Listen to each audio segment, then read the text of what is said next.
Hello, everyone. Hi, it's 1 o'clock and we're going to get started. So, good afternoon and hope everybody's doing well. Before we start, I'd like to open up the floor for any questions that you may have. So please feel free to raise your hand and I'll call on you and we can have a question and answer session before we get started with what we want to do today.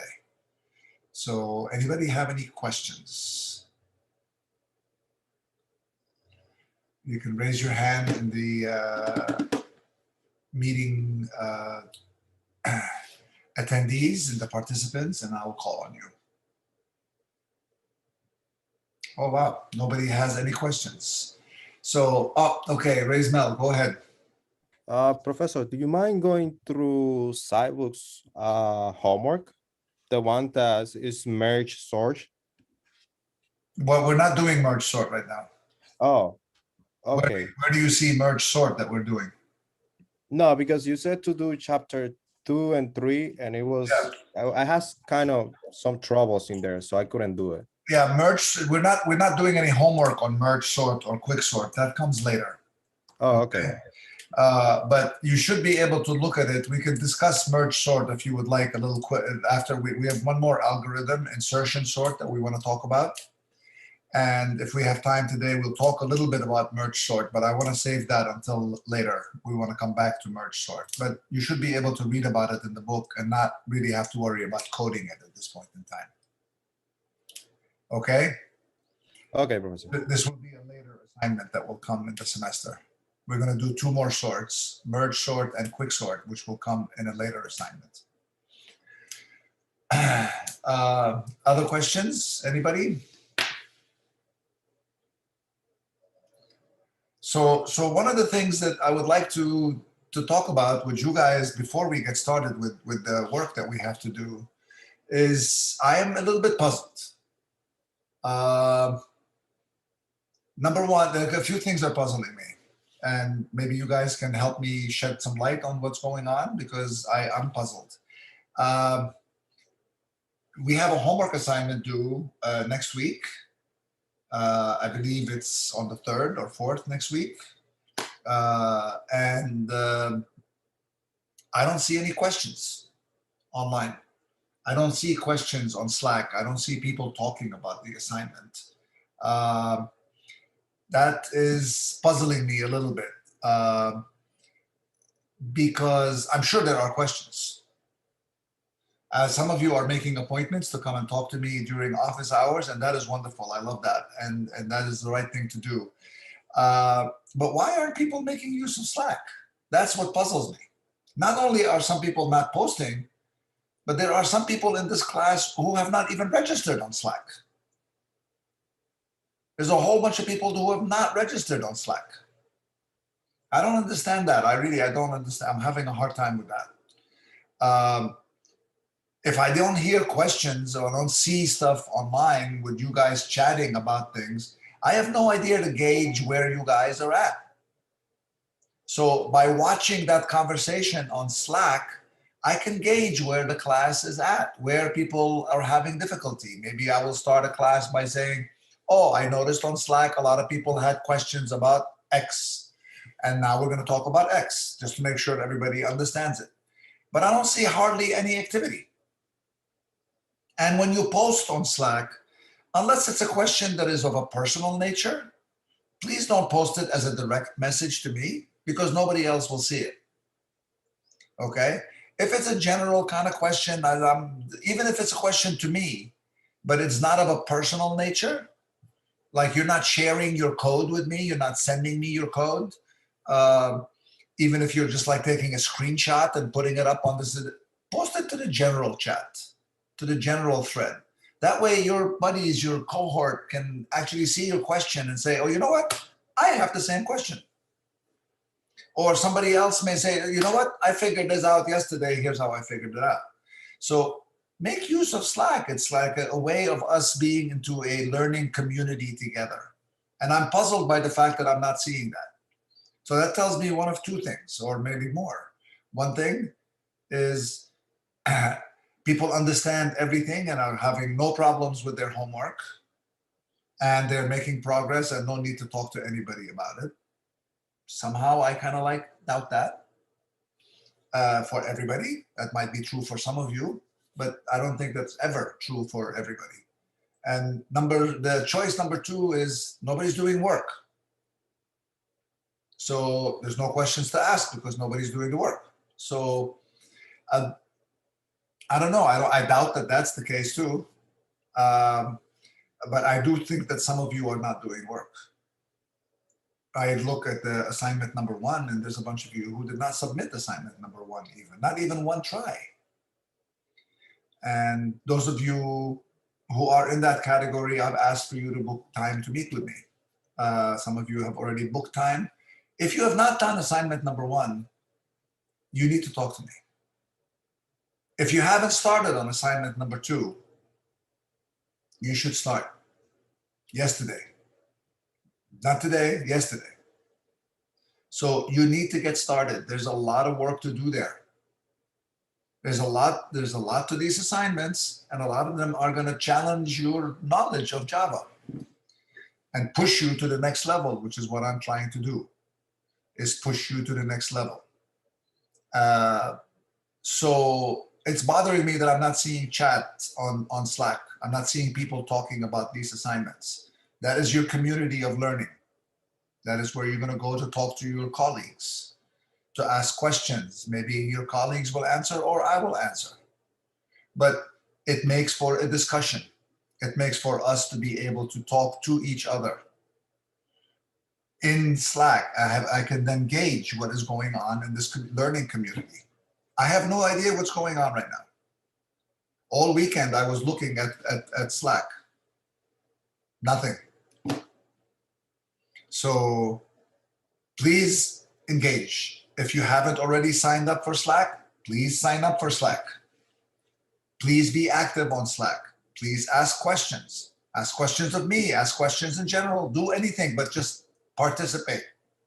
The more you participate, the more you will learn. The more you participate with your colleagues, the more your colleagues will learn. It makes for a healthier learning environment in the entire class. So please participate in Slack. Please join Slack. All right. Any other questions? Eric, go ahead. You had your hand up, Eric. Mr. Aragundi. No more questions? Anybody else? Eric said he'll post his question in the chat because his mic isn't working.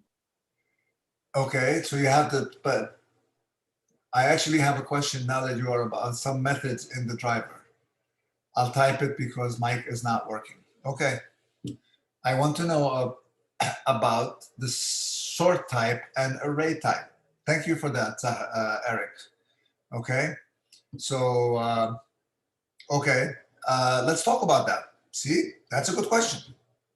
I'm sure if you have looked at the homework, you would have a question about that.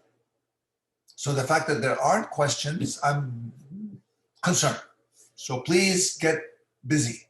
I really need you to get busy. It's going to take you, if you start now working on the assignment today, you will barely have enough time to finish it by next week when it's due.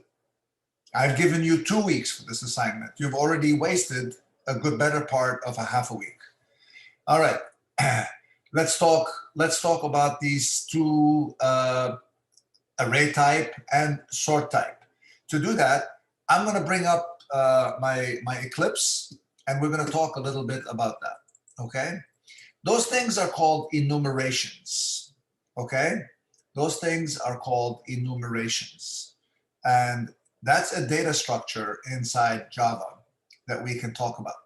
Okay, so to do that, I'm going to share my screen with you here, and then we're gonna look at what is enumeration. Okay, so let's create a new project here. File, new Java project, and I'm just going to call it enumeration.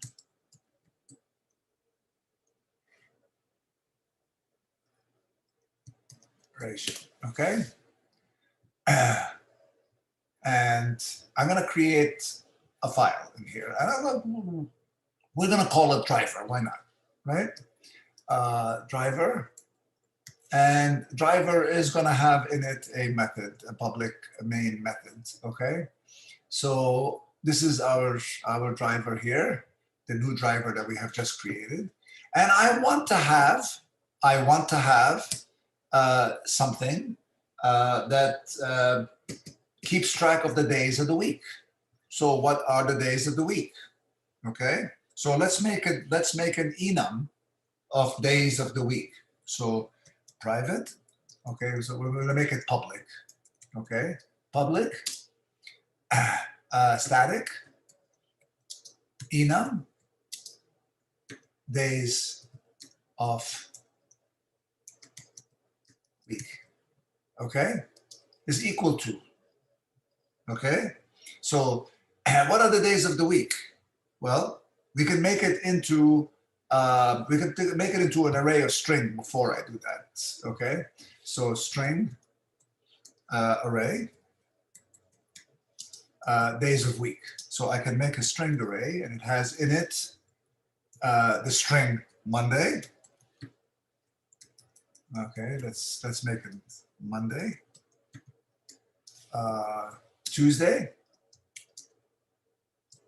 Let's make 7 parentheses in here so that we have room to do this. Okay.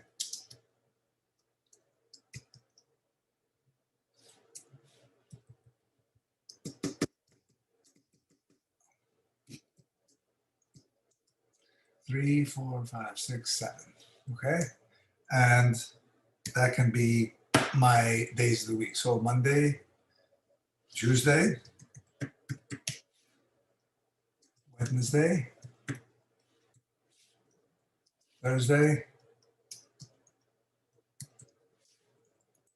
Friday, Saturday, and Sunday.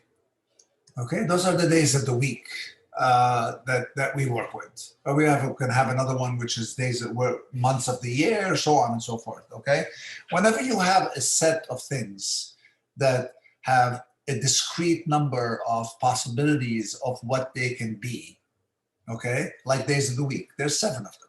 There's not an infinite number of them. Okay, there are only 7 days of the week. There's 12 months of the year. It's a discrete, limited number of options. Okay, you can describe them as I think it's curly brackets. We have to put over here. I always forget these things. Let the compiler remember. Okay, so this is one way of describing days of the week as an array, a limited array of strings. Okay, another way of doing it is instead of having an array, I can have something called an enum. Okay, so let's do this. Public static enum days, let's call it days, is equal to, and I believe I don't remember exactly how to code this, but let me just bring up an example here so I could not make an error in what I'm doing. Hang on one second. I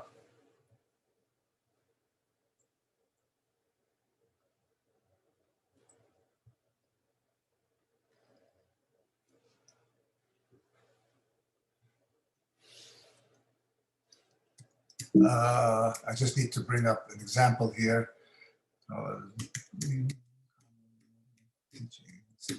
Okay. Okay. And I'm going to go to here. Sorry about that. Bringing up the example so that I know I'm not making a mistake in the way that I'm just talking about it. I believe this is the driver interface. Those are the enums. Okay. So instead of an enum having like in the days of the week above over here, we're going to just say it's, instead of making them strings, we're just going to make them a constant value. And those things are called enumerations, okay? The thing ends with a curly brace, but there's no longer need for the quotations because these are not strings, okay? They're discrete values, okay, that are in an enumeration, okay? And you could use those as values that you check for, okay? So I can have in here, I don't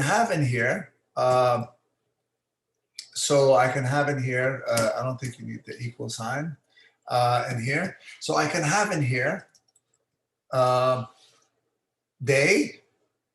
So day is going to be of the variable. Let's get rid of the array of strings. We don't need that. Days of week. And that is a type.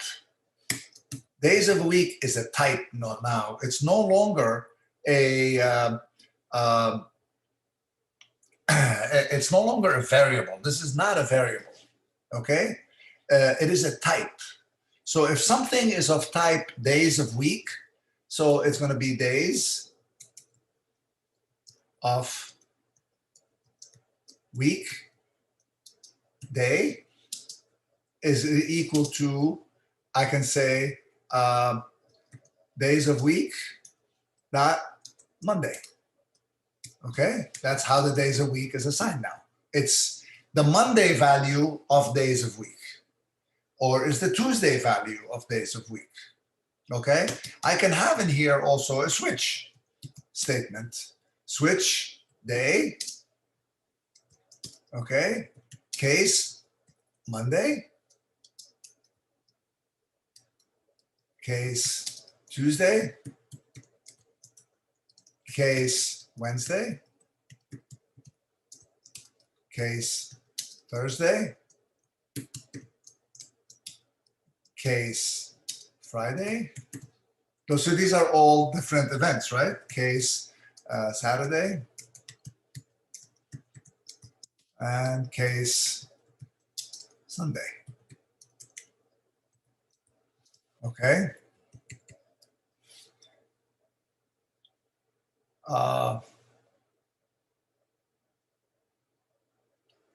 The semicolon, it's a double. Say that again. There is a semicolon, isn't it?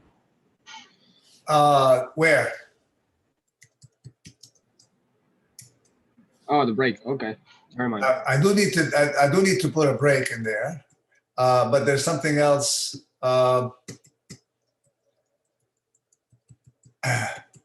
Switch. I know that I'm doing something wrong here. It's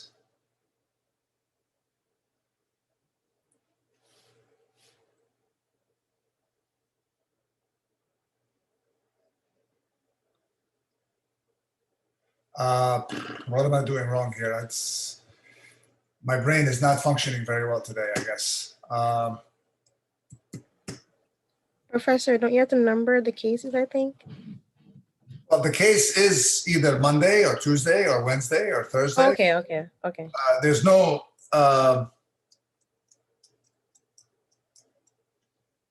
so maybe I have to put in here that it comes from days of week, like I did over here. So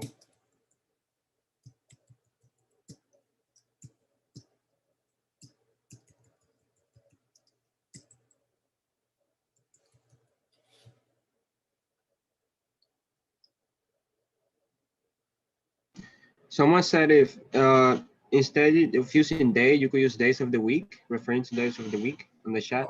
I want to switch based on what the variable contains. Okay. I want to switch based on what the variable contains. And I have no idea what I'm doing over here, apparently. So maybe you need a default case. yeah, but the error is coming way before that. So thank you. Those are all very helpful suggestions. But I am currently struggling with some basic error in here, which it's escaping me. what I am doing wrong. So let me go back and see. Does parentheses around the day matter? Around the case. No, around after you say switch day, I think there's you have to put parentheses around the day. I don't know if that matters as much.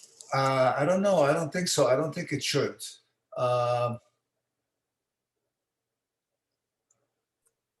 Well, the parentheses. Maybe I think maybe the parentheses around the day will make a difference. Okay, so let's try that. Java is funny like that.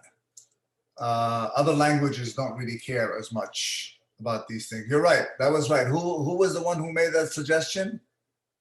Gracia. Okay, great. Thank you very much. That was really a good suggestion.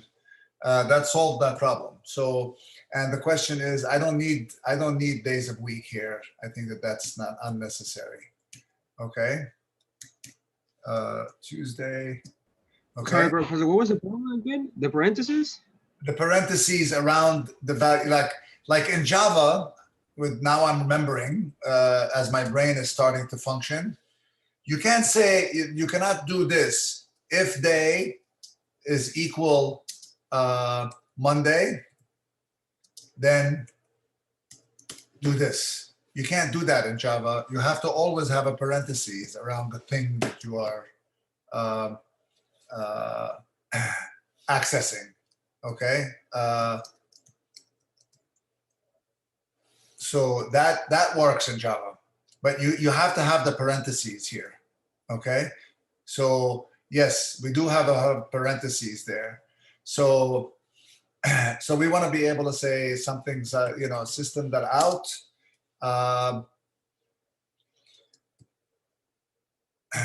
Week starts, right? Tuesday, we want to copy that.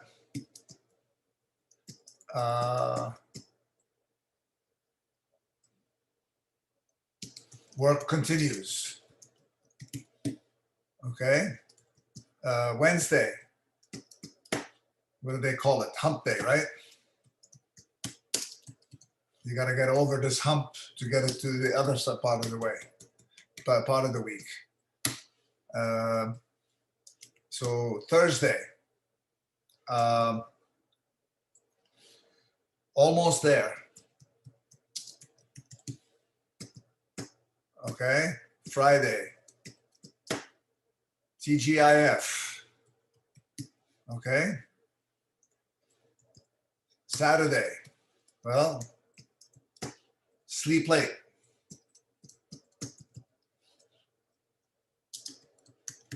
And Sunday, what's Sunday? Prepare for the week, for next week.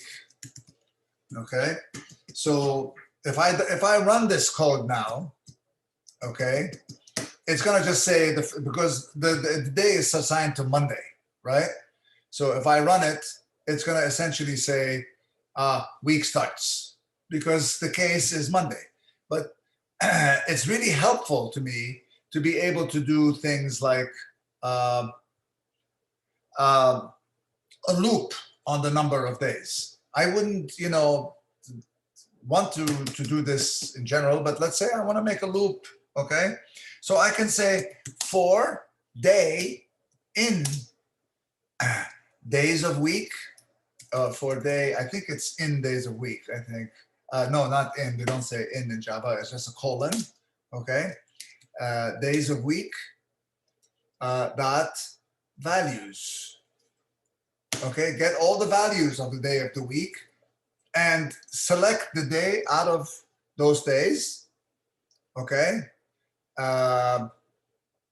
And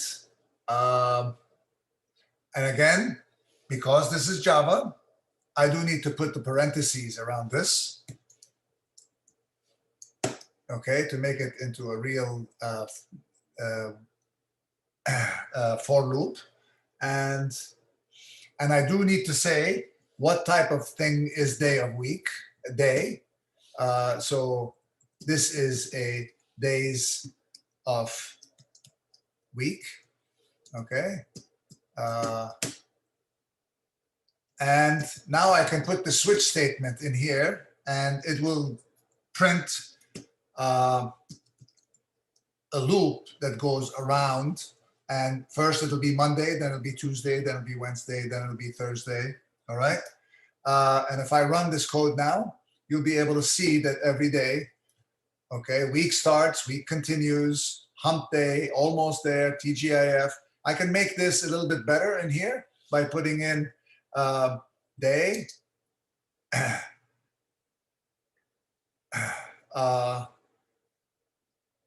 and then put a dash over here. So we can print the day also.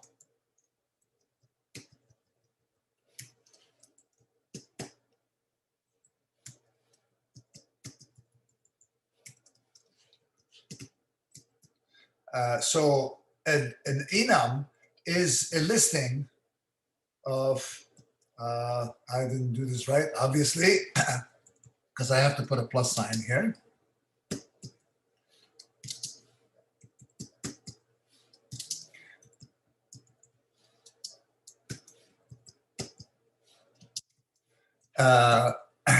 Enums are very useful to be able to keep track of what it is that you're doing if you have a limited choice of things that you are doing. All right.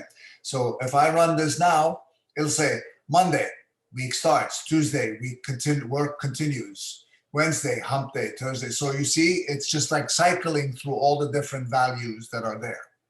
And an enum is a useful thing for us to use when we are dealing with situations like this. So how does that translate to our assignment? Okay, let's go back to our assignment. Okay, so any questions about this particular example after I have stumbled my way through it? I have a couple. Yeah, sure, one at a time. Please go ahead. Yeah, the person that's talking, go ahead first. Go ahead. Thank Luis. you. So I just had a quick question about like the for loop. Like, why did we do it like that? Why did it what? Like the for loop, because for the for loop, I thought it was like, you know, I like semicolons, but for this, it's a little different. So I just, Zahra, I will answer that question. Let me hear what the other question is, and I'll answer them both at the same time. Yes, so for me, I wanted to have like a better understanding of the enum and the switch and case methods. Like, what would be another example that we could use enum, or like, not like that, but like, what's the difference between just an array and the enum besides just values? Like, what's the benefit of it? Is there more like benefit or? Well, the benefit is it's more concise and it occupies less memory. Okay. So while the strings hold an actual string of 7 characters or whatever it is, however many characters are in the name of the week, that occupies more memory because every time you use the string, you're copying, you're moving that string along. Okay. So it's occupying more memory. And now if you want to index that array of strings, you're going to use an integer to index along and see which one you are using. Okay. So this is more advantageous because you're really not trying to capture a string here. That's not really what you have in mind. It's not really a string. It's this concept of a day called Monday. Okay. It's the concept of, I don't want to have a string for our assignment that says array-based, use the bubble sort, or use the insertion sort, or use the selection sort. Those could be 3 different strings, right? But I don't need them as strings because I'm not really interacting with them as strings. A string is useful when you want to have a string and you want to be able to manipulate it, you want to add things to it, you want to do things with it. Strings become useful for that. But this is not a string. I'm not dealing with strings. I'm dealing with the concept of a day called Monday. Okay? And it's one of a set of days that are discretely, there's a well-defined number of them. So enums, it's kind of like a class. Enum is a class in a way. Yeah, that's what I was thinking. It's like an object, like a class. It that is you an use. object. You can actually define an enum that actually has methods in it. We're not going to go there, okay? I want to use enums in their more basic format, which is what I'm showing you here, okay? Are we gonna go there like later on the semester, or is it like for another class? No, Or? we're not going to go into you can always look up enums and how do you use enums. That you can find very easily, okay? Okay. What we're going to use them for here, and I'm going to come to Zahra's question in 1 second, is for this notion that you have a certain set of options in this particular category, like sort type. Well, I have 3 sort types in that assignment: bubble sort, selection sort, insertion sort. Okay, those are the sort types that we have. What are some other? What are the other enums that we're looking at here? Let's take a look at the assignment, and we're going to go back to the assignment now, and I'm going to stop sharing this screen, and I'm going back to sharing a different screen, which is, I believe, where am I here? Right here. Let's share that screen. So we're going to go look at homework number 2. And it is defined in driver interface, okay? We have 2 different enums in here that are defined. One is called array type, and the other one is called sort type. So sort type, if we click on sort type over here, sort type is gonna have one of 3 possible values, okay? Driver interface sort type, what are the values in it? Well, they're bubble sort, selection sort, insertion sort. So those are the 3 values: bubble sort, insertion sort, selection sort. That's the value that it can have. That's it. Just like the enum that we had before, could be Monday, Tuesday, Wednesday, Thursday, Friday, Saturday, Sunday. This one only has 3 possible values: bubble sort, select, insertion sort, selection sort. Okay, so that's one. The other one that is defined in here is called the array type. And your assignment, if you remember, has different kinds of array types, right? One array type is all the elements in it are equal. The other one is all the elements in it are decreasing. One of them is all the elements in them are increasing. One of them is random. All the elements in the array are random. And then the other type of array is increasing and random, which is 90% of the array is increasing and the last 10% is random, okay? So those are the possibilities in here. So the question then becomes, okay, when you go to your driver interface, if we look at the driver interface, what are the methods in this driver interface, okay? Well, create an array, that's one method. Okay, what does create array do? Well, let's take a look at it. Okay, so create array, here it is. It takes as a parameter the array type. What kind of array do you want to create? I know what the size of that array is, because there are 2 different sizes we're talking about, either 1,000 elements or 10,000 elements. So I'm going to call your method create array, and I'm going to tell it what kind of an array I want you to create. And I'll tell you the size of it. And then in your method, you will say, oh, does this user want an increasing array? Okay, fine, I'll create an increasing array. But how many elements do you want in it? Oh, they only want 1,000. All right, so I'll create an array that is 1,000 elements. And I will put increasing numbers in it, starting at element number 0. It'll be 1, 2, 3, 4, 5, 6, or 2, 4, 6, 8, whatever, increasing. It's just so that everyone is, the next one is bigger, okay? Or if it's decreasing, then you're gonna go the other way around, right? So depending on the array type that the user is asking for in the parameter. So that's a way for us to specify what kind of an array we want the create array to do for us, okay? Coming back to Zahra's question, okay? Why is the for loop written in this way? All right, let's go back to that and take a look at why we are writing it. So there's 2 forms of for loops in Java. There's the for loop, which is the one we are all very used to. For int I equal, I don't know, some number 0, I is less than 100, right? I plus plus, right? That's the for loop that we all know and love or hate or whatever, okay? That's the one we have used a lot of. This is the other format of the for loop, okay? This says, okay, so I can have in here, a for loop in which I don't have to specify, say the day starts at 1 or 0 at Monday and it goes, so I could do that. I could do that over here for days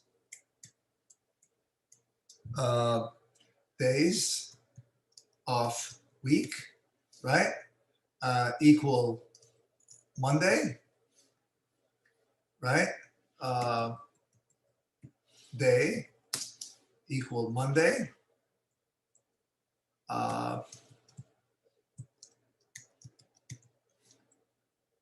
Starting with Monday, okay? I is less than, day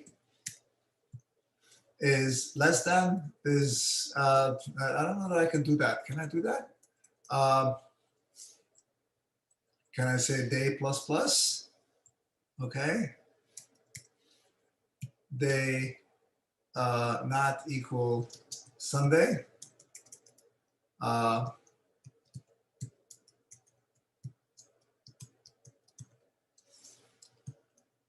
We've got Sunday. I can't do that. I can't say start of the first day, make sure it's not Sunday and keep incrementing to the next day. I can't do a loop that way. All right. So this is the other format of the days of the week down here, Zahra, where we say, okay, the collection of days come out of days of week. Give me all the values in the days of the week. So this creates the set of all possible days: Monday, Tuesday, Wednesday, Thursday, Friday, Saturday, Sunday. It creates a set of days and it says, okay, make the variable day be one of those things. And then the next time around, make it be the other thing. And then next time around, make it be the other thing. Okay. So what it does is this here creates a set that contains all the days in it, okay? Make it create all the days in this set. So that creates this set up here in memory for it to work with. And now it picks out one of the days and takes it out of the set. And now it goes through the loop, it does everything you want, and it comes back, it picks another day, takes it out of the set, and now goes through the loop, and then takes it out of the set and goes out of the loop. Eventually, it'll come back around and the set will be empty because it has taken out all the days out of that set. So this is how this works. This is another way of writing a for loop in Java, okay? In other languages, it's a much more established way of doing that. Like in Swift, that's how we write for loops. We don't write for loops in the way that we have learned here in Java. Okay, Swift is pretty much exclusively writes it in a different way, likes it more like this. So it's more like select a day out of this collection and then do something and then come back, select a different day, come back, do the whole thing, come back, select a different day. That's what this loop is saying over here. Does that explain it, Zara, to you? Yeah, thank you. Okay, so this is yet another way of writing for loops. Okay. Anything else? Any other questions? Go back to the homework to answer Eric's question about the homework. Share the screen. Go back to the homework over here. There are two enums that we're using, and we're going to use them all over the place. They are all defined in driver interface. So you don't need to define those. They're defined there for you. You have it. So whenever you need to access them, you just need to say driver interface dot blah, blah, blah. Okay? driver interface dot names of the days of the week. Sort type. Driver interface dot array type. Okay, and you're going to use them in your driver. Create an array. I'm going to specify to you what kind of an array I want you to create. An increasing array, an equal array, a decreasing array, a random array. So that tells you what kind of array you need to create. And the number of elements, the size, the array size tells you how big the array needs to be. Now let's look at the run sort method. There's only two methods in this class. Run sort. Run sort takes what the sort type that you want to run, on what kind of an array that you want to run it. Okay. How big is the array that you want to run this sort on, and how many times do you want to run this run sort? So what would your method look like then? Well, your method would say, well, if it's bubble sort, then do this. If it's selection sort, do this. If it's insertion sort, do that, right? So that's one way of looking at it. The other one is inside the for loop. There's a for loop, because you're going to do it a number of times, right? You're going to do this call 10 times, 9 times, 8 times, however many times you're asked to do it. Every single time you're going to start from the beginning. You have to recreate the array, because the array needs to be whatever is the array that we're trying to sort. It wouldn't be good if we created it, sorted it, and then sorted it again, and then sorted it again, and then sorted again, because we're not sorting the same thing every time. The first time we sorted whatever that array was into a sorted array, and now every time we're going through, the array is already sorted. So every time you go through this loop, you have to recreate the array by calling the method create an array of this particular type, of this particular size, run the sort on it, come back, create an array of the specified size, run the sort on it, do it again and again and again, okay? So it's just a way of keeping track of what it is that you are doing inside these methods, okay? I am gonna specify the things that need to get done.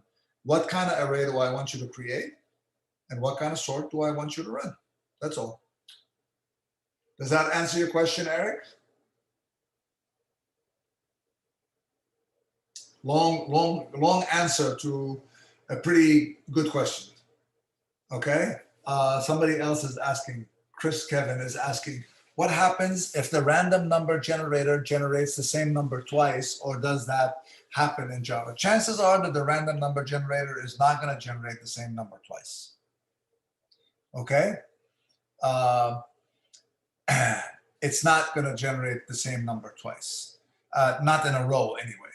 It could, but chances are it will not. Okay. When I ask you to create an array of random numbers, okay, when you create a random number in Java, you specify a random number between 0 and n. So it generates a number from 0 to n minus 1. If you say the number n is 10, then the first time it's going to give you maybe a 5. The next time it'll give you a 7. Eventually, the numbers will start repeating. Okay? Because the numbers that you are selecting from is a small number. Okay? And you're generating 1,000 entries, and there's only 10 numbers to pick from. So the numbers are going to recur a lot. Okay? I want to be able to call your method to create an array of randoms, and then I go check the array to see really quite how random it is. So please create an array with elements in it that are from a large number set, from 0 to 1 million, or from 0 to 10 million, or whatever. Just create from a large set. That way, when you go, the random number generator is going to generate a new number, it's picking from a large set of numbers. And that way, you're not going to get as much repetition in your array. And if I find a lot of repetition in your array, I'm going to say it's not random enough. I'm looking for that in your array when I do call it to create a random array. I will go through the array you give me, and I will make sure that it is random enough. Okay? So make it as large as you want. Okay, just to make sure that you don't get as much repetition. Okay. All right, what else? Anybody else? You guys catch what I'm saying about this? So this was a very nice discussion. I like this discussion. I like the fact that you asked the question, Eric. Thank you very much for that. And I like the participation from everybody here. But if we had had that discussion on Slack, we could have been done with it. People wouldn't have had to wonder. Okay? So let's have more conversations like this on Slack. If Slack turns out to not be the right place, then we will move it back into here. Okay? All right. Last, anybody else before we get ready? Before we get going finally with what I want to do today. Okay. So one more sort type. We talked about bubble sort. We talked about selection sort, two sorts. But I can't figure out where my hands are. Two sorts. And there's one more sort which we want to talk about, which is called insertion sort. We've done bubble and selection. Now we want to do insertion sort. And insertion sort is an interesting sort. Let's go through the demo of what it looks like in here. I'm going to switch back the screen to here. But before I do that, let me get it up and running.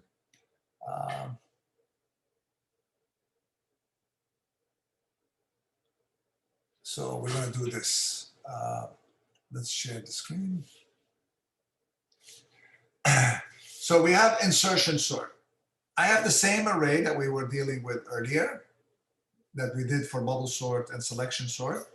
And we're going to do this in a slightly different manner. Okay? It's a different kind of sort. It's called insertion sort. And what insertion sort is going to do is it's going to start with these variables over here, I and j. I starts at 1 and goes all the way to 9. J, every time I is set, j is set to the same number. And then j will go backwards. So j minus 1. Okay? So I starts here. And what I'm doing in this case is I am copying from here. I am taking that 33 that is I is pointing to, and I'm putting it into a variable called temp. I'm saving it there. And then I start with j and j minus 1, and I look to see if j minus 1 is bigger than whatever was pointed to by I. At this point in time, temp contains the 33. I'm looking to see if the thing at j minus 1 is less than temp. Okay, and the answer to that question is no, it's not less than, it's bigger than. If it is bigger than, then I'm going to copy the element at j minus 1 and put it into j. So the 42 got copied from here. And since j minus 1 can't keep going backwards, I'm going to take the value in temp and put it at where j minus 1 ended up over here. All right? So now I increments again. J starts where I is. And I look to see, is the thing that at j minus 1 bigger than the thing that is at j? No, it's not. 42 is smaller than 75. So j minus 1 goes down one more. J and j minus 1 shift over to the left. And I look, is 33 bigger than 42? The answer to that question is no. That means there's nothing else to do. J minus 1 has reached 0. I can't keep going anymore. I increment I and j again. And now I look to see if 75 is bigger than 18. And the answer to that question is yes, right? Remember, 18 is put aside in temp. Okay? So I'll put the 75 in here. The 18 is not there. I don't put the 18 there. Okay? But I do decrement I and j. Okay? I do decrement I and j. I come down to over here. 18 and 42 are in the wrong order. I turn the 42 over. 18 and 33 are in the wrong order if I was to put the 18 there. So 33 is moved over. Okay? And then 18 is put where it belongs at the beginning. I increment I again, start all over again. And this way you're going to see that the 15 goes before the 18 this way. Okay? The 15 keeps moving down, down, down, down until it gets to here. Okay, to get it where it needs to end up. And I keep doing this, and every time I do this, I'm finding this a number, and I'll move it back as long as it needs to be moved back. If I don't need to move it back all the way, it'll end up where it needs to end up. Okay, so that's how this sort method works. How do I write the pseudocode for this? Let's write the pseudocode for this, okay, and we'll go through this example. We're going to go through it on the pseudocode, okay, because it'll illustrate it a lot better.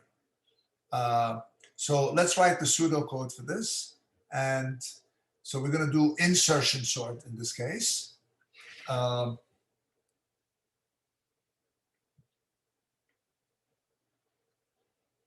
right, so insertion sort.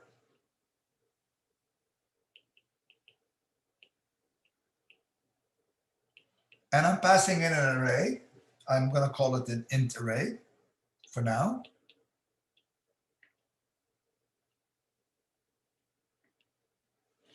Okay, and what is the insertion sort code looks like? It actually is pretty simple. Okay, I'm going to start out with a for loop. I equal 1. I is less than array dot length.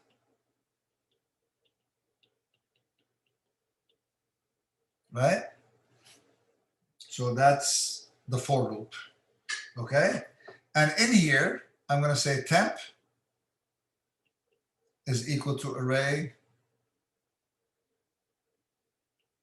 sub I. Pick out the first element, the element that is at I. Okay? J is equal to I. Always, J starts out as being equal to I. And now I'm going to say while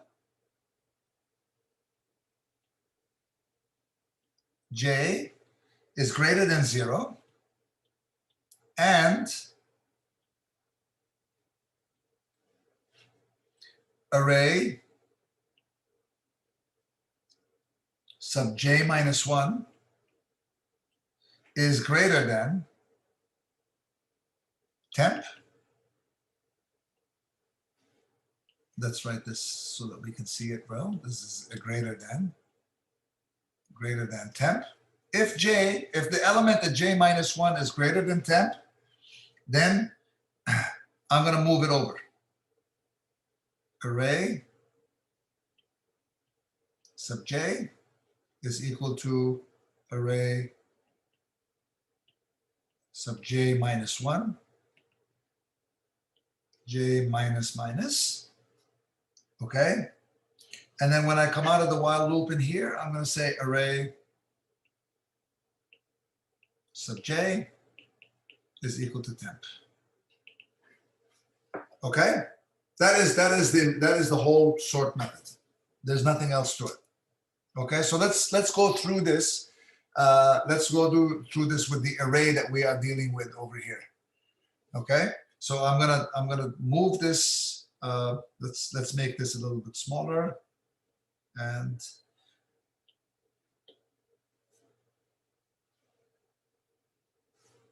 okay, and we're gonna put this here.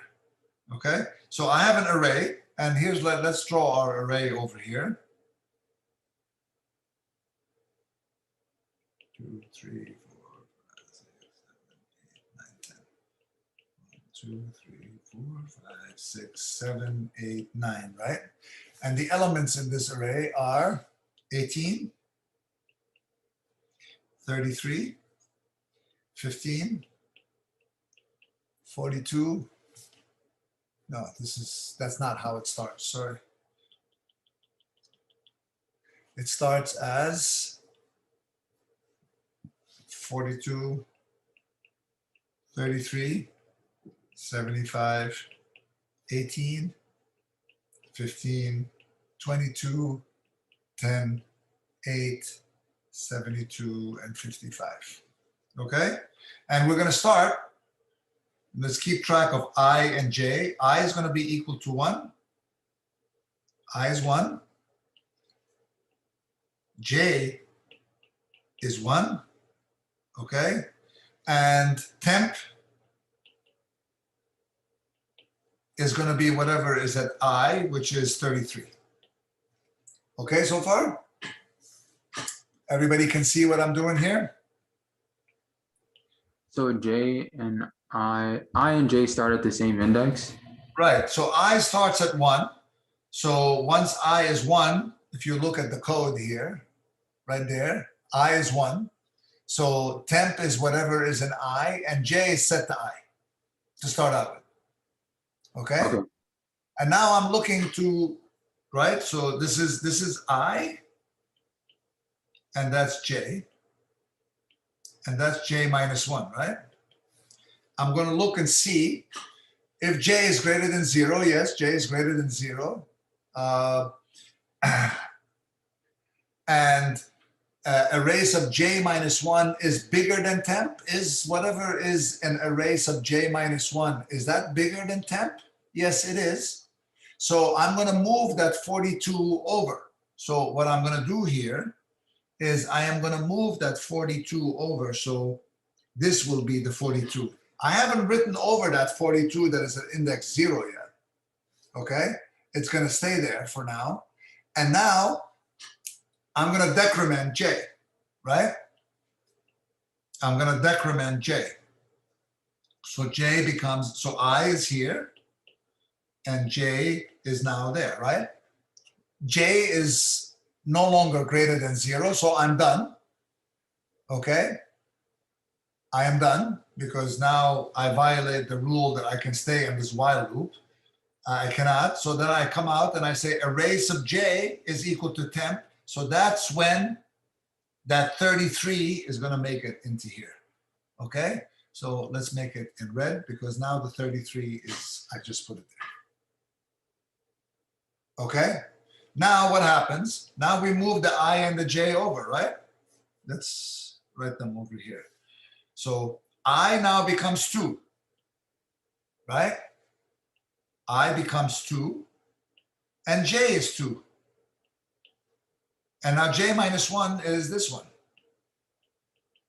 And what's temp? Temp is 75, right? And now I'm going to go into this while loop and I'm going to say, while the erase of J minus 1 is bigger than temp, is 42 bigger than temp? No. Okay, well then,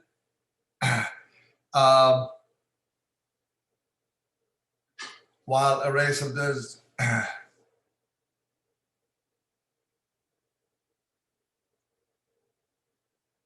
so then keep going. Erase of J is equal to erase of,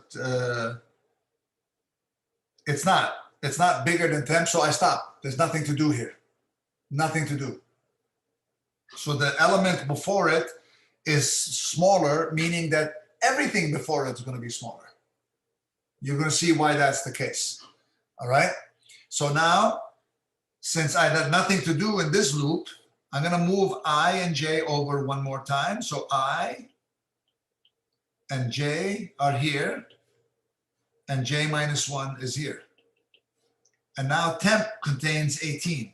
And I'm going to say, is J bigger than 0? Yes, it is. Is J, is the array, the element 75 bigger than temp? Yes, it is. So it's saying, okay, move the 75 over to here. And then decrement J and J minus 1. Okay, decrement those. So J becomes here, which means J minus 1 is 42. It's saying, is 42 bigger than 18? The answer to that question is yes. So I'm going to put the 42 here. All right. And then I decrement J again. Okay. So this is J, which means J minus 1 is the 33, right? And therefore, I'm going to ask the question, and 33 is bigger than 18. So I'm going to move the 33 over here. And then I'm going to decrement J again. Okay. J is no longer bigger than 0. So now I'm just going to take this 18 and I'm just going to put it here. And now I go back and I increments and J start over here. And what's in there is 15 now in temp, right? Is 75 bigger than 15? Yes, it is. I'm going to put the 75 over there and move the J over. Is 42 bigger than temp? Yes, it is. Temp is 15, so this becomes 42. And then I'm going to move the J over. Is 33 bigger than 15? Yes, it is. So I'm going to move the 33 over here. And then I'm going to decrement the J. Okay. Is 18 bigger than 33? Because remember, I'm comparing the element at J minus 1, not J. Is 18 bigger than 15? Well, yes, it is. I'm going to move it over here. And now, when J gets decremented again, J has reached 0, which means there's nowhere else to go. It means put the 15 over here from temp. And increment I. Notice that wherever I is, everything to the left of it is sorted already. That's I, that's J. So, Yes. so J at the time was 15. That was the number that you were moving. J was 15? Yeah. Okay. I J just want 0, right? Yeah, I was just like when you're saying J, I'm looking at the code at the same time. No, just keep going. I'm trying to catch it. Okay. So the last thing we do here before going back and incrementing I is this here, right here, where I raise up J is equal to temp. So now temp is 22, right? And remember, when I compare, I'm comparing with the element between J and J minus 1. Okay? Yeah. So let's keep going. 22. Is 75 bigger than 22? The answer to that is yes. So I'm going to move the 75 over and put it where the 22 was, right? The 75 is here and there now, right? And now I decrement J. That's J. 42, is it bigger than 22? Yes. So I'm going to move the 42 over to here. And now I'm going to decrement J again. Is 33 bigger than 22? Yes, it is. So that means I'm going to move the 33 over here. And now I decrement J again. And I'm going to ask, is 18 bigger than 22? The answer to that question is no. That means I leave that while loop and I put temp at where my J is currently, which is going to be like right here. That becomes 22. So notice from wherever at the end here, everything from I down is in the correct sorted order. And now I increment I again. And J starts over here too.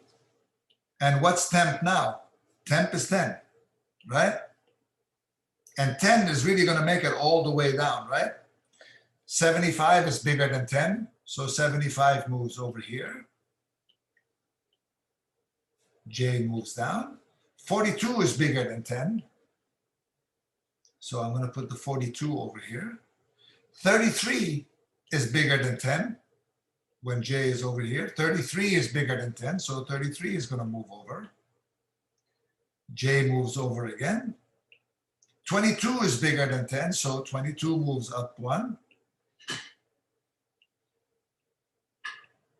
18 is bigger than 10, so that's going to move over here. J moves down 1. 15 is bigger than 10. Means the 15 is going to move over here. And now J has made it to 0. I'm done. I'm going to put the 10 where J is.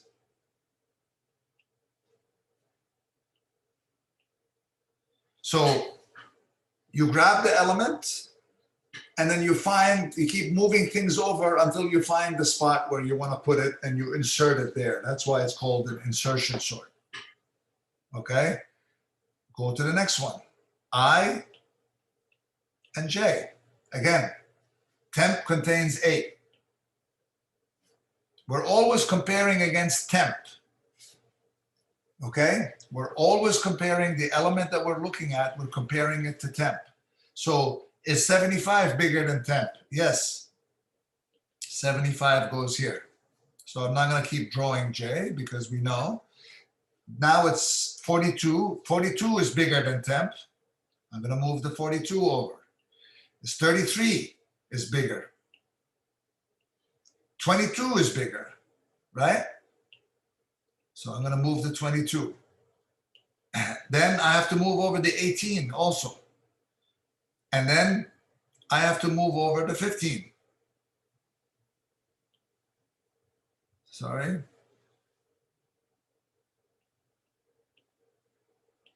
So I'm going to move over the 15 to here. And then I'm going to move over the 10 to here. And then J is going to be left there, which means that's where I'll insert the 8. Okay? And now this gets easier as we go because there's not as much movement. So I comes here.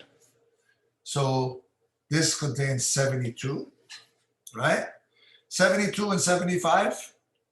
75 is bigger, so I'm going to move 75. And then I'm going to decrement J, right? J is going to go over here. And I'm going to say, is 42 bigger than 72? The answer is no, which means my 72 fits right there.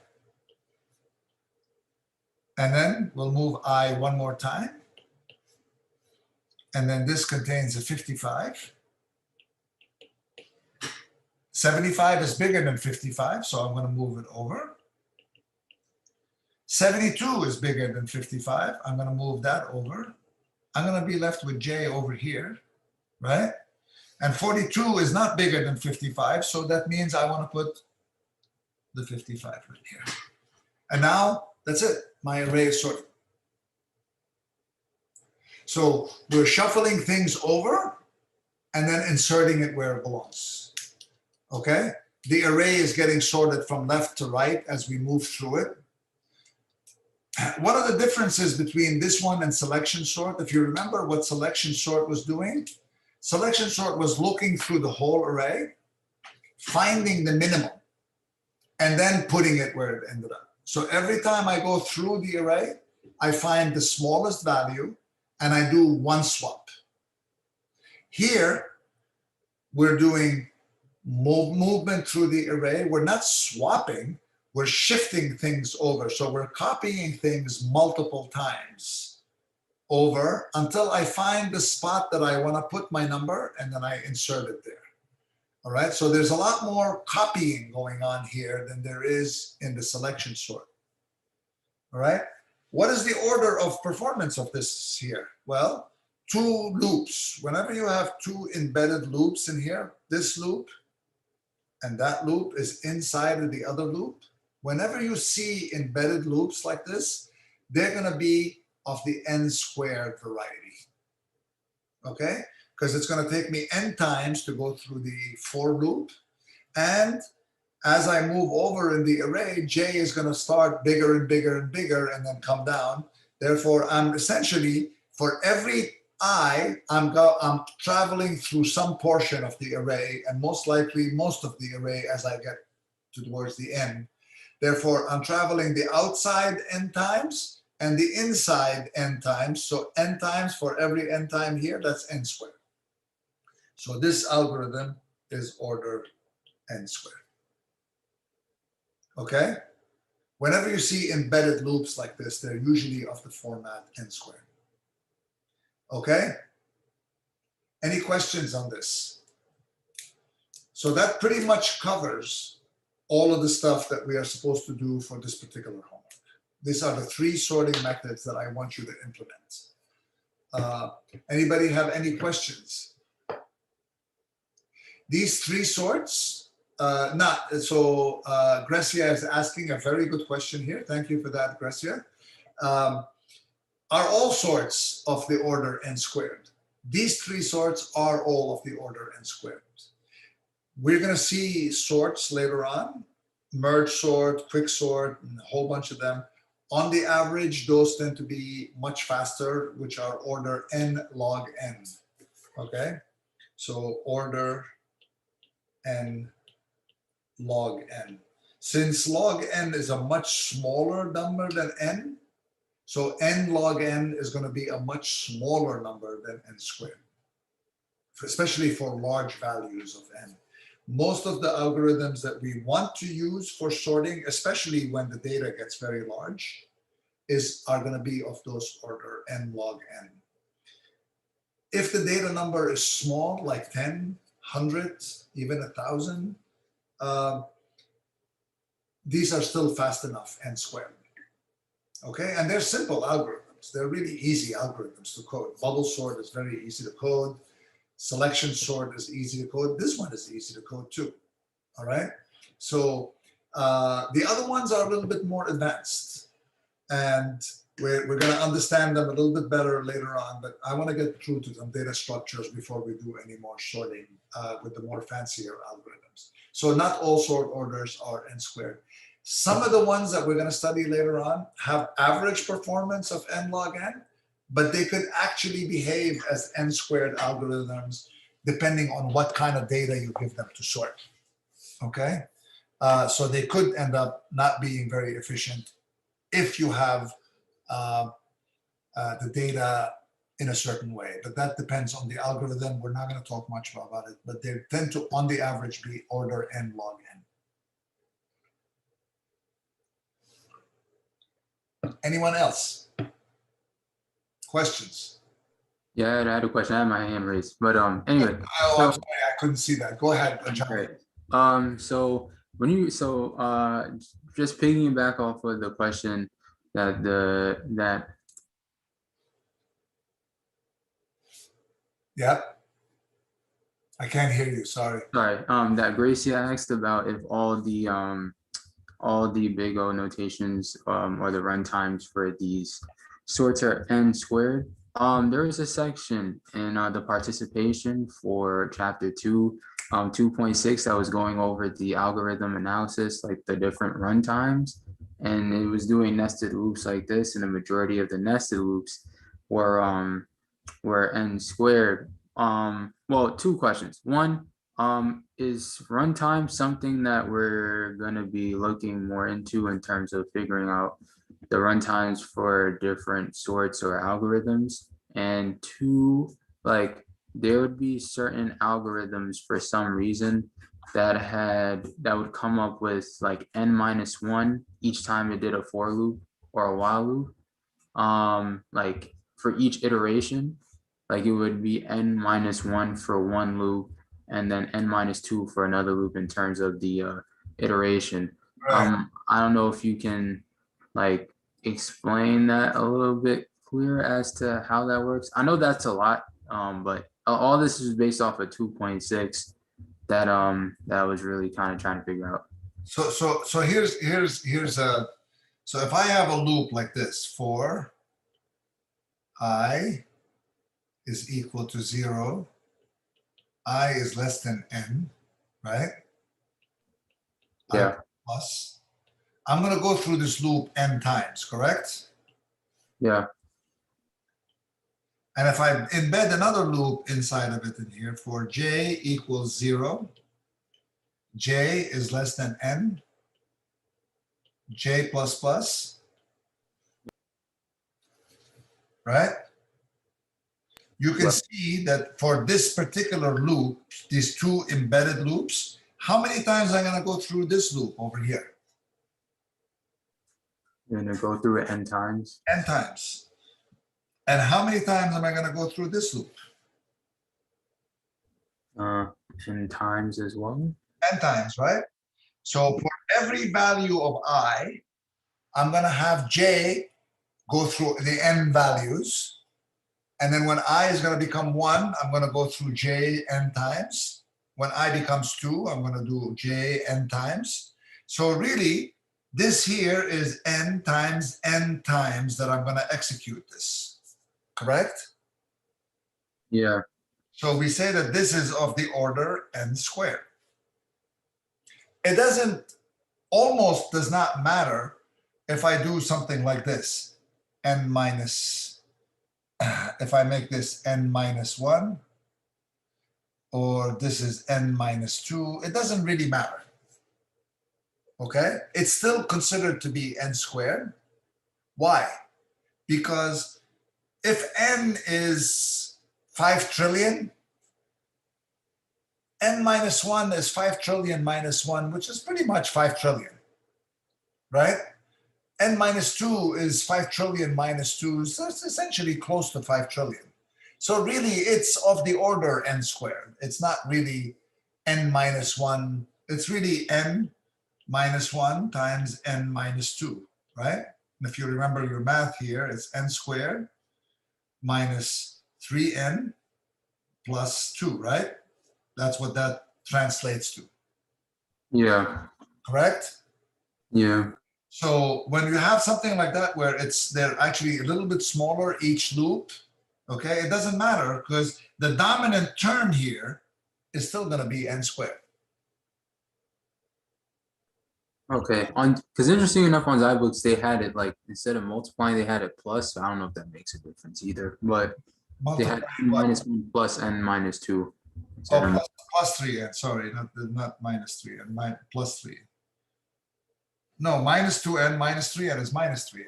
Sorry.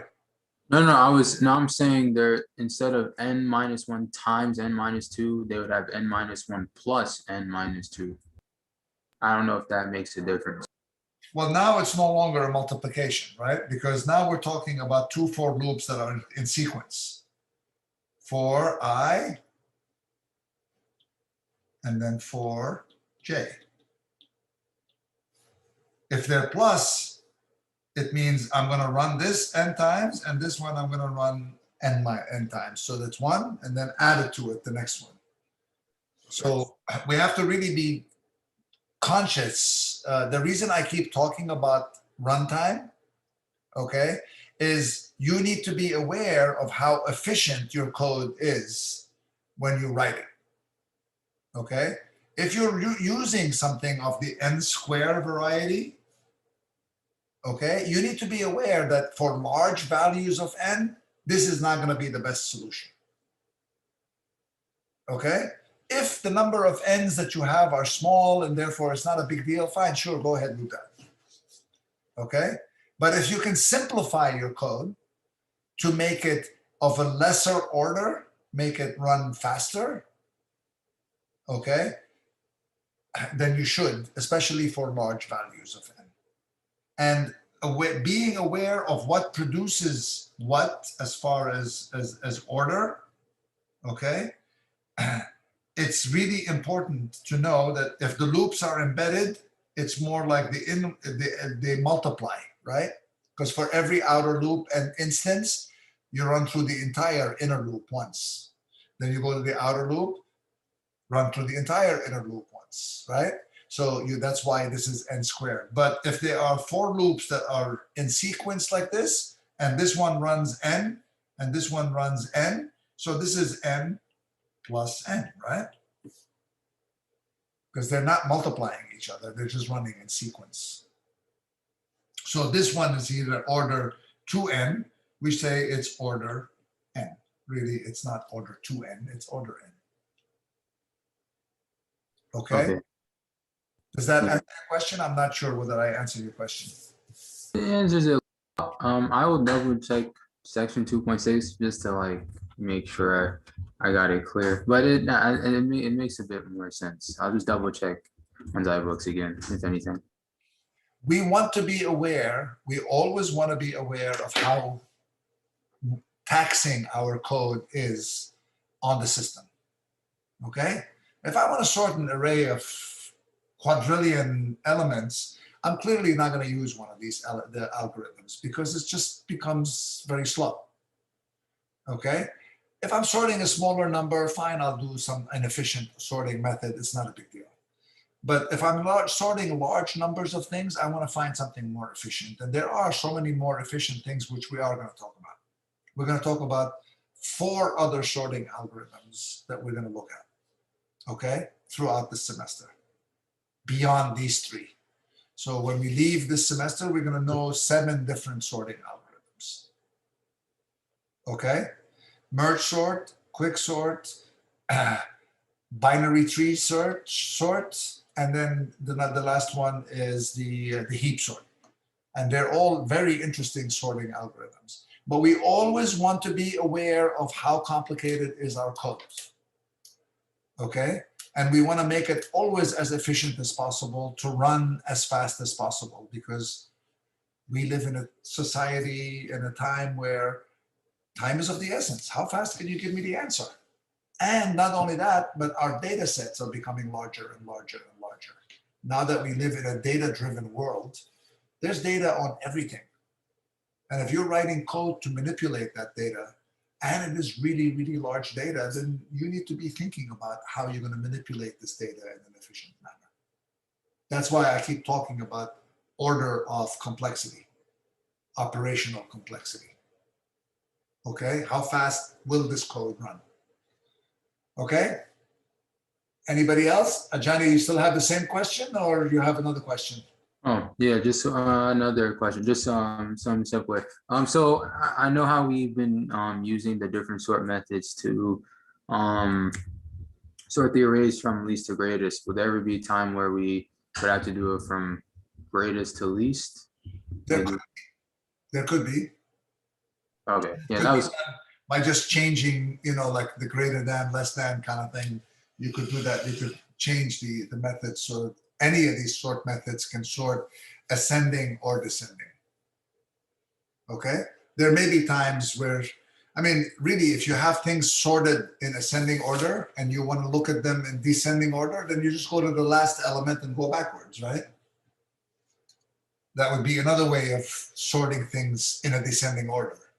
Sort them in an ascending order, but traverse the array backwards, right? Or if you want to sort them back in a descending order, you can also do that. And sometimes that is necessary, but it's not always necessary. okay. I appreciate it. Thank you. Sure. Anybody else? Okay, so I will post this on the website. I'll also post the enumeration example that we just did in class also on the website. And on Wednesday, we're going to move on to a new topic. We're going to talk about lists, okay? And before we get into those details, okay, we're going to talk about different ways of manipulating lists. And that's going to be part of homework number 3 for you guys. Okay, so what is a list? Okay, a list is just like what you know what you normally do. I'm going shopping. What do I need at the store? You know, well, I'm gonna go to the store and I don't know. I need to buy eggs. I need to buy milk. Okay, I need to buy some milk. Milk I bought. I don't know what you guys buy at the grocery store, but I need to buy some meat. I need to buy some chicken. I have to get some shampoo. And so, Vegetables, fruits, no vegetables, fruits. Veggies, yeah, sure. Spinach, like Popeye, right? Spinach, oranges, bananas. Okay, so this is my shopping list. And I make that list and I go to the grocery store. And as I'm in the grocery store, I find the eggs, I buy them, I take them off the list, right? And then I'm walking down the aisle and I see the shampoo, I see it next, I take it off the list. So the list, things make it onto a list in a, like you could put them into whatever order you want when you put them on the list, and you can take them off the list in whatever order you want, okay? So now I remember while I'm in the grocery store, oh, you know what? I need to buy some beer. Okay. So I'll add some beer into my list, but I'm not necessarily going to add it at the end. I know that beer comes somewhere close to where the chicken is. So I'm just going to put the beer in the list close to the chicken. So when I get to the chicken, the next thing I see will be beer, right? So lists are important because we do them all the time, everything that we do. The to-do lists, you know, there's all of the homework that I need to do and what order am I going to do it in. We can prioritize by always putting my homework ahead of all the other homeworks because this one is so much more important. But the order in which we put things into the list is dependent on what it is that we want to do. We can put things at the end. Okay, I want to buy some ham.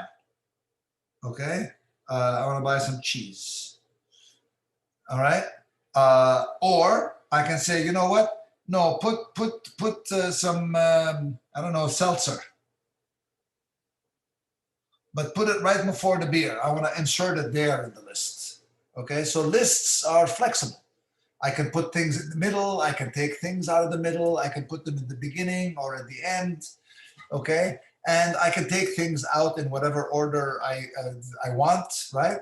When I'm in the store and I see soap, I can take it off my list. So, done, I got the soap, okay?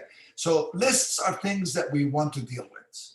And what are some of the methods that we need for a list? Okay, we're gonna take a few minutes to talk about these methods and then we're gonna call it a day.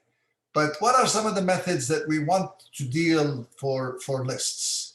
Okay, well, one of the things that we want to talk about for lists are add, right? I want to add an element to a list.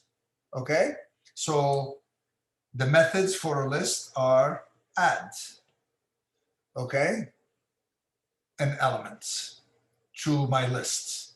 What other methods do I want to put for the list? Well, I want to add an element at a particular index. So don't put the element at the very end, okay? Put it in the middle here somewhere, okay? What is another element that I want? What thing? I want to be able to, what? Remove, right? So I want to be able to remove an element at a particular index, right? So give me the first element, or give me the last element, or give me the element at index 5, right? What else? I may just want to remove all. Okay, make the list empty. Just get rid of everything, right? I may want to come and replace. How about replace? Replace whatever is at the current index, okay? Replace an element at a particular index. So replace the element at index 2 with tofu, okay? Index 2 is the chicken. So we're no longer buying chicken, we're buying tofu instead, okay? So replace. What else do I want to get? I want to have in here get. We have the get. No, we did not have get. Get the element at a particular index, right? Just give me whatever is at index 3. Oh, that's seltzer. Good, I got it. I didn't remove it, I just got it, okay? I want to know, is the list empty? Is the list empty? Is empty? Okay, that's one thing I want to know. I'm just like writing all over the place here. All right, what else do I need to know? I need to know the size of the list. Give me the size. How many elements are in this list? Okay, so that's essentially kind of like what I want. Okay, maybe I want to enter the list elements in a sorted order. So I want to put them into the list into a particular sorted order. So if this is sort of alphabetically, then meat will come before milk and tofu will come after both of them, right? So if I want to create a list and I want to keep it sorted, then every time I add an element, I can add it in a sorted manner. Okay? So if I want to add all my elements in a sorted order, I can just say add this element sorted, add this element sorted, add this element sorted. I end up at the end with a list that contains the elements in their proper sorted order. Okay? If the sorted order is alphabetical, then whatever it is. If otherwise, elements know how to compare themselves into each other. We talked about the compare to method. So elements will compare themselves to each other and figure out where the new element needs to fit into the list. Okay, so these here methods about how to deal of what are the things that we want to be able to do with a list are called, this is my abstract data type.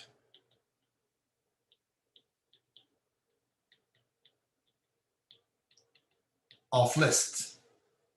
Okay, so these are like when I want to create a list, as long as I provide these methods for creating the list and manipulating the list and adding things and removing things and checking things, okay, as long as I write my list to behave according to this particular set of instructions that are available, I am conforming my list that I'm creating to this concept, which is the abstract data type that behaves according to these behaviors.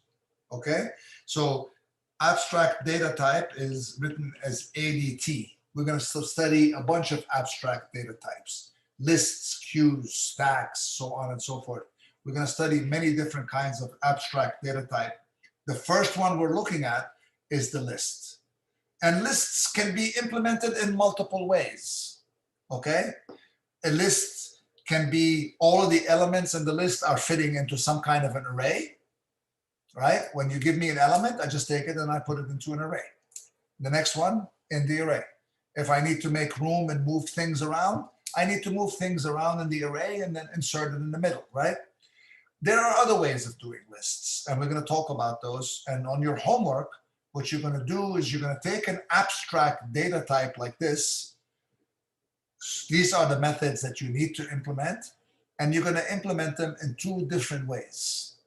One way is going to be an array-based, and the other one is going to be a different thing, which is going to be a reference-based, which we're going to talk about on Monday, okay, on Wednesday. All right, so I'm going to stop doing this over here. We're going to talk about, I'm going to take attendance, but before I take attendance, does anybody have questions about this particular quick description of an abstract data type that we just did here? That defines my type. As long as you provide me with this functionality, I don't care how you implement it. I just want you to provide me with this particular functionality. Okay? All right.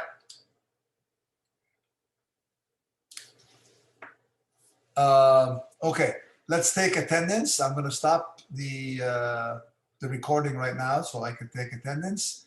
I would just like Cruz Gonzalez. I didn't call your name. I did call your name.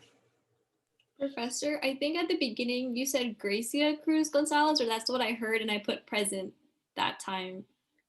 That was my mistake. So I guess I was calling Cruz. Okay, sorry.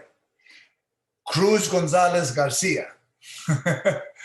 Yes, Okay. I did mark you present. I'm sorry, I messed up your name. Okay, I apologize for that. But no, I do have marked you present. Okay, so this learning from home, I know is difficult. I know this is way less than ideal. And the benefit of doing it the way we're doing it is I do record the lectures and then you can get to them later on, and that's always a good thing.